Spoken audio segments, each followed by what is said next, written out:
এই ৮টি ত্রিভুজকে কিভাবে এই ফ্রেমের ভিতরে ফিট করা যাবে, এটি বিপরীত চিন্তার একটি অত্যন্ত চ্যালেঞ্জিং প্রশিক্ষণ অনুশীলন।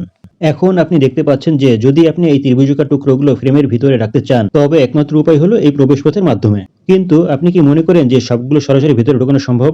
আমরা প্রথম ৩টি ত্রিভুজ এভাবে রাখতে পারি, যাতে ৩টি ত্রিভুজ উল্টো করে রাখলে জায়গাটি ঠিকমতো মিলে যায়। এখন আমরা একটি কঠিন সমস্যার মুখোমুখি হচ্ছি। আমি সরাসরি ত্রিভুজটিকে উপরের দিকে ঠেলতে পারছি না। অর্থাৎ ষষ্ঠ ত্রিভুজটি রাখার পর সপ্তম ত্রিভুজটি ঘোরানো সম্ভব নয়। এর মানে অষ্টম ত্রিভুজটি আর ঢোকানো যাবে না। এখন আমি বিশ্বাস করি যে অনেকে এই অবস্থানে এসে আটকে যাবেন এবং বুঝতে পারবেন না কি করতে হবে। তবে এই ধাঁধাটি সত্যি আপনার যৌক্তিক চিন্তাকে চ্যালেঞ্জ করে। আসলে আপনি সঠিক পদ্ধতির খুব কাছাকাছি রয়েছেন। প্রথমে আমরা দুটি ত্রিভুজ বের করে নেই। তারপর বাম দিকে ত্রিভুজটিকে প্রথমে উপরে ঠেলে দেই এবং তারপর এটিকে ঢোকানোর চেষ্টা করি এবং ঘুরিয়ে নেই। অবশেষে আপনাকে শুধু ত্রিভুজটি নিচের দিকে স্লাইড করতে হবে। তাহলেই জায়গাটি অষ্টম ত্রিভুজের জন্য তৈরি হয়ে যাবে। আপনার কি এই ধাঁধাটি ভালো লেগেছে? ভালো লেগে থাকলে অবশ্যই লাইক সাবস্ক্রাইব করবেন।